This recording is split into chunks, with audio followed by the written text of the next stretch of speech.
خان صاحب مجھے تب باہر آتے ہوئے نظر آئیں گے جب پارٹی میرے لیے تعصب کا اظہار کر کے یہ احتجاج کی ذمہ داریاں مجھے دے گی.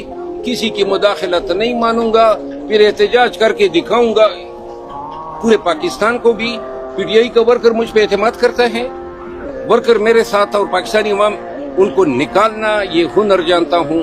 انہوں نے خان کے پاؤں پہ کلاڑی ماری. خان کی طاقت کا شیرازہ انہوں نے بکھیرا ہے. بڑے دعوے لگا رہے تھے کہ جی خان کی جگہ لینا چاہتا ہے. میرا ایک ہی موقف تھا جو پہلے دن کا تھا وہ آج کا ہے. میں کسی کی منتیں ترلے کروں گا. البتہ ان کو احساس ہو کہ جی زیادتی کر گئے ہیں اور پارٹی کو کمزور کر دیا ہے. لیڈرشپ کیوں یہ نہیں سوچتی ہے؟ سب کو پتا ہے. اے ٹو زیڈ بیسٹر گور صاحب کوئی اس سے سوال پوچھے نا. علی امین خان سے پوچھ لیں.